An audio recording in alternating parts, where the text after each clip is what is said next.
Hello friends, Megha here. Welcome back to my channel. Let's code them up.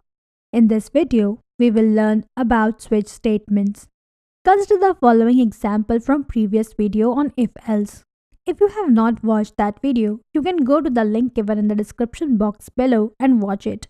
But it is not necessary. You can start with this video also. The following code awards division based on marks. Right now, the marks of students is 85 and we get the output of first division as 85 is greater than 75 and less than 100. But if we set marks of students greater than 100, say 185, we get an output of student fails. Similarly, with marks of students as minus 10, we get an output of student fails. Ideally, we should get student fails only for marks between 0 and 30. But here we get the same result with marks greater than 100 and less than 0. This happens because we have coded that for any values that don't fall in these two conditions, we will print student fails.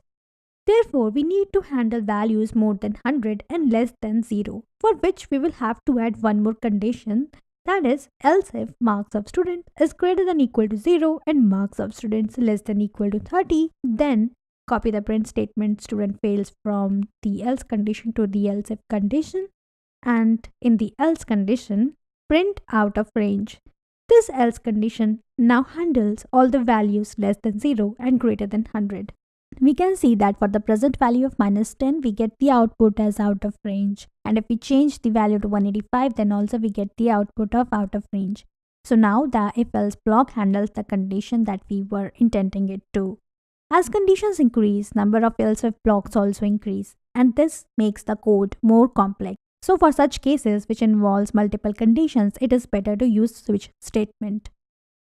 Switch statement in Swift is generally like this. Switch keyword followed by a conditional value followed by case statements which have a block of code associated with them. Switch compares this conditional value with the values given in these case statements, that is value 1, value 2, etc. When a match is found, code associated with that case is executed. Default case is used to handle values not covered in the case statements. Unlike other languages like Java or Python, Switch allows compound cases and ranges and a lot of other options. Switch statements in Swift are really very powerful and flexible. For example, we can have same case catering to two values like values 3 and values 4 and a range of values 5 to values 6 in a condition. Let's see some examples to better understand these cases. First, we will convert the above if else code into switch code. For that, first we will comment the if else code, then start writing marks of students is equal to 85. Switch. As soon as you write switch and press enter, the Swift enters this code automatically on your screen. And now you have to replace the value with marks of students and write your cases in these case statements. For us, that will be switch marks of students, case 75 to 100, print first division, case 31 to 75, print second division, case 0 to 30, print student fails, and for default, we will print out of range. Now let's understand this code. Since we are checking the value of marks of students in the if else block, we can use marks of students as a conditional variable of switch statement. The first if else condition covers marks between 75 and 100. We are using the range operator to specify this range. So similarly, the second case will cater to range of 31 and 75, and the third case will cater to range of 0 and 30. For other values which are less than 0 and greater than 100, we have added the default case. The present value of marks of students is 85.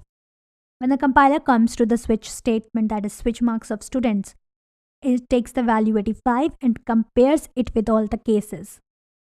First it checks the first case, that is 75 to 100. It finds the match and prints first division. Let's check with some other values. For example, the first value is 55.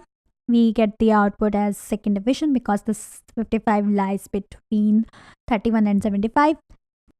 Next we check with -15, which will go straight to default case, and we will get the output out of range. Same will happen if we use for the value 105 and the output is out of range.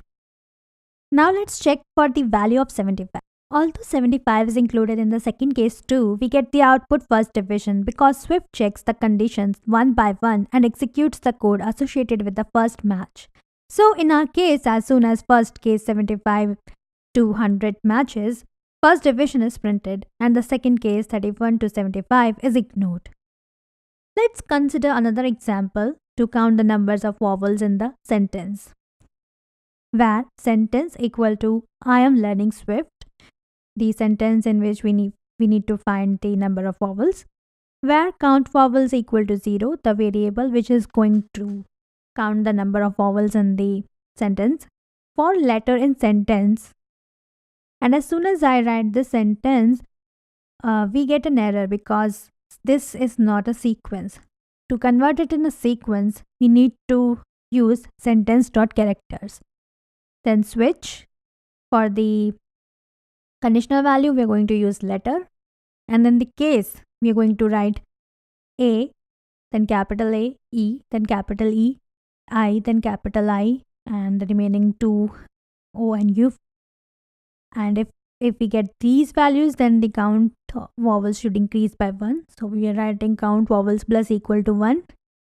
And for the default case, we are writing count vowels plus equal to 0 because we don't want to add anything to the count vowels variable. Then we're going to print number of vowels equal to count vowels. So here what we are doing is, instead of writing separate cases for each vowel in the upper or lowercase letter, we are compounding them into one case itself. Our output should be 6 vowels as there are 6 vowels in the sentence, and we get the same output. That means our code is working correctly. Till now we saw the condition for the ranges and the compound cases. The only condition that remains such as the single case. So for that, we can take an example of counting the number of spaces in the sentence I am learning Swift. First, we will take a variable where count spaces equal to 0. And we will add one more case here. Case, double quotation marks starting and double quotation marks ended, followed by colon. And we will add count spaces plus equal to 1 to increment the count spaces as soon as the space comes. And then we will print it. Print number of spaces equal to count spaces. And you can see the output is 3. This completes our switch statement and also the control flow part of Swift. If you have any questions or comments, do leave them in the comment section below. And thanks for watching. Don't forget to subscribe to my channel.